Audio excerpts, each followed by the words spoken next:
First on CBS This Morning, we're going to take you inside a Ford auto plant that's being transformed into a ventilator factory.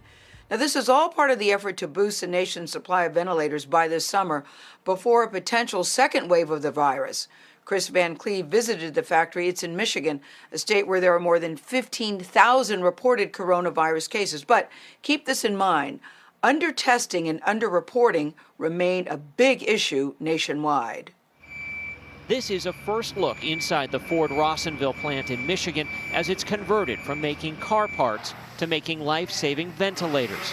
Ford expects to start building the devices like this one this month, ramping up to 7,200 a week.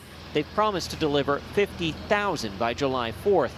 Help, Ford admits, may come too late for cities with an urgent need for ventilators right now. Supporting in times of crisis is kind of built into Ford's DNA. Ford's Adrian Price. A lot of people, when they heard the announcement, were like, that's great, but why does it take 3 weeks to start work? There's quite a bit that goes into taking a design that is currently being produced at 2 a day and scaling that to make over 7,000 a week.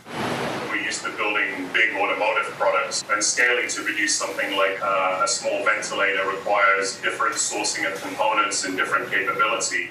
America's automakers are already helping those on the front lines of the coronavirus fight. Ford is making face shields at a rate of 1 every 10 seconds. We were there as they delivered hundreds to first responders in the Detroit area. That will save not only the lives of our firefighters and paramedics, but the lives of the public. Ford made miracle. The effort by Ford and General Motors is reminiscent of World War II, when Detroit built trucks, tanks, even planes.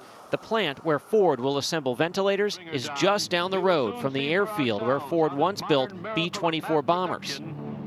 This week, General Motors is validating its manufacturing process for these ventilators. Production starts next week.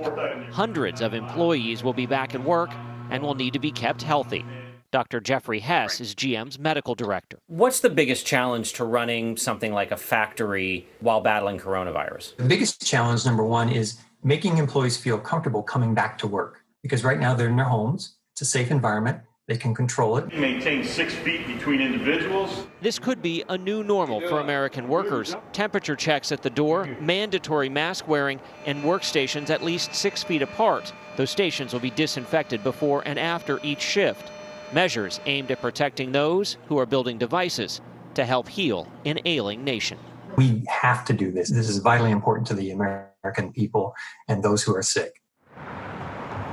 Democratic lawmakers sent a letter to President Trump March 13th, imploring him to implement the Defense Production Act. He did that 2 weeks later, ordering GM to make ventilators. But critics say that whole effort should have started weeks, if not months sooner, given the time it takes to ramp up mass production and the warnings coming in from overseas about shortages, particularly around ICU beds and ventilators.